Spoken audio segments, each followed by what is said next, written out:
3, 2, Ladies and gentlemen.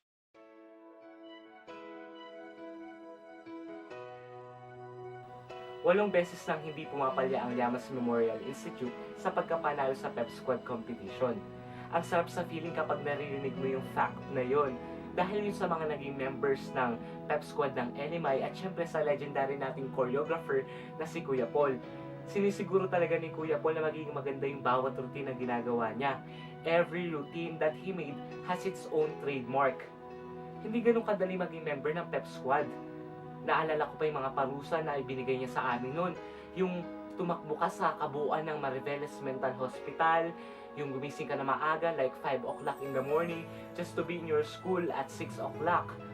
Yung sakit ng katawan, yung mga pilay, yung mga bagok, yung masunog yung buong katawan mo, yung buong balat mo sa sikat ng araw. At syempre yung pressure na mararamdaman mo kasi alam mo nga yung fact na hindi pa natatalo ang LMI. So nandun talaga yung pressure. Kaya kayo na nandyan ngayon na para i-represent ang ating school, ang LMI, galingan nyo. I'll just give you 3 advice. This is from my director in Tanghalang SLU. First, give your 100%. Kasi if you give your 100% to in everything that you do, magiging maayos at magiging maganda yung kalalabasan nun. And next is, be visible. You need to stand out. Kasi kung may gagawin kang bagay, kailangan hindi ka makontento doon. And lastly, own the stage. Because if you own the stage, hindi ka na magiging conscious sa mga ginagawa mo. Mawawala na yung hiya mo sa mga tao. So, if you own the stage, magiging maganda yung performance mo. Kaya, kahit hindi kami makapanood dito from Baguio City, kahit gustong-gusto talaga namin, kasi may exam kami dito sa St. Louis University, nandito pa rin yung support namin sa inyo. So, yun lang. God bless you all. Enjoy your time to shine. One of the greatest lessons that I have learned when I joined the LMI Pep Squad is humility. Si Kuya Paul kasi simula pa lang nung unang mga araw na practice namin sa Pep Squad, tinuturuan niya na kayong maging humble. Kahit na ang galing-galing na namin sa stand, laging sasabihin, huwag lalaki ulo nyo, hindi araw-araw Pasko. Tapos, isa pa sa mga masayang memory na alala ko yung araw ng laban. Kapag papunta na kami sa complex, sinasabi niya, yumuko kayo, yumuko kayo. Di kami, yuyuko kaming ganyan.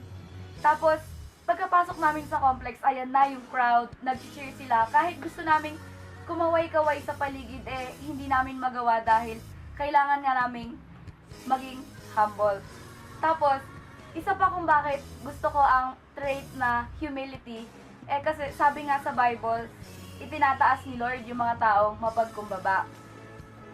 Isa pa, naalala ko sabi ni Junel, sabi niya, yung angas na attitude dapat ginagamit lang namin sa loob ng stage habang nagpe-perform. Hindi dapat namin to ginagamit sa labas ng stage bilang tao. And lastly, I think humility is one of the many factors as to why LMI commits victory. It's really proven that the nations are gifted. In terms of, I'm not bragging it out naman. Or, alam niya ba yung brag? Ibig sabihin nun, pagmamayabang. I know na yung mga Dalmatians, they are gifted as sa ganda, kagapuhan, sa pagsayaw, sa pagkanta, and in terms of academics.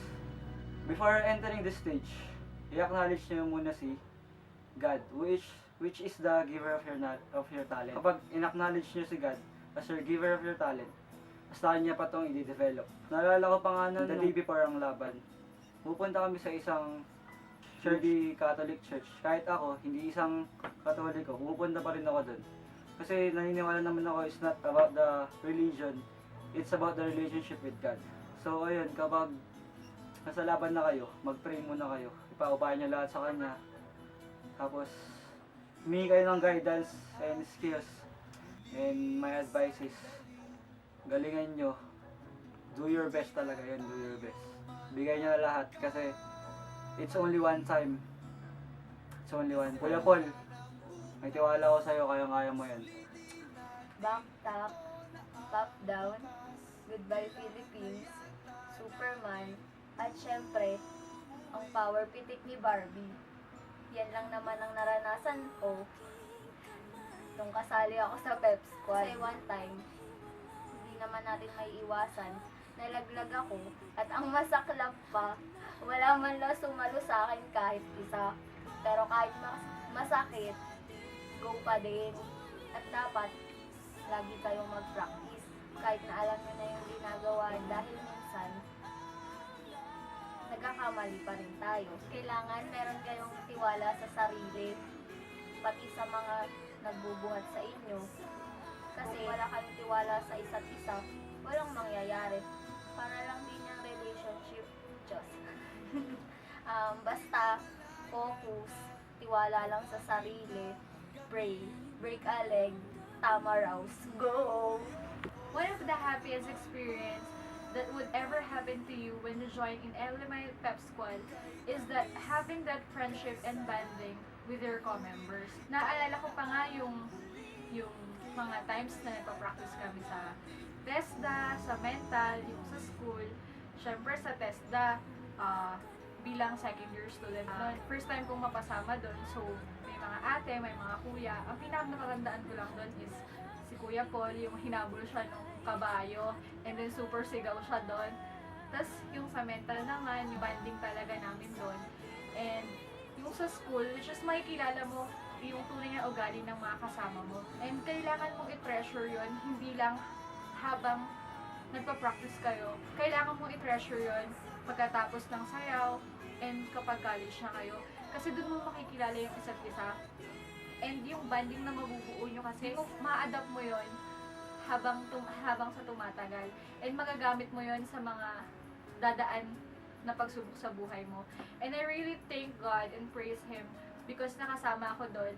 And ang dami kong natutunan bilang individual. And thank you din sa mga nakasama ko. So, yung advice ko lang sa mga new members ng Pep Squad ngayon is treasure the friendship. Yun lang, yung kung ano kayo ngayon at kung ano pa yung ibibigay sa inyo ni Lord is gamitin nyo lang and i-enjoy nyo lang. And yun nga, always pray and trust each other. And syempre, yung tiwala nyo sa nagtuturo sa inyo. And yun lang, hold on, keep it up. Hello! Hi, I'm JC, batch 2010. Hello, I'm Isabel! Hello, I'm Vivian. And I'm Janelle from Batch 2011. Hi, I'm Ivy from Batch 2012. Okay, sayang naman di ka nakasama. Powerful na sana eh. Kuya Jen Marian kasi ayaw umuwi eh. Ken, alam ko naman, busy-busy ka sa pangarap mo. Ano ngayon, Rex? Nasa Baguio ka pa naman, pero nasa ka ngayon. Nga nga! Alam ko yung pangarap mo makita dito eh. Sorry, wala ka. Taray! So from here in the summer capital of the Philippines, we extend our deepest support and good luck to every one of you. Break a leg. God bless you all! Good luck! We will support you! 5, 6, 7, and LMI go fight! LMI go fight! LMI go fight! Fight and win! Let's go. Shakalaka, shakalaka, shakalaka, laka. Shakalaka, shakalaka, shakalaka, laka. Darling, you so fine, you blow my mind. Turn around, now let me see it from behind. Now let's go. Shakalaka, shakalaka, shakalaka, laka. Shakalaka, shakalaka, shakalaka. So I had my hands up on my hips. She had her hands up on her hips. And when I dipped, he nearly flipped. He put it in reverse, said he wanna get with me. Just me and you because you know Three's company. You know I like luxury, Tiffany and company. And if the DJ play a hot song.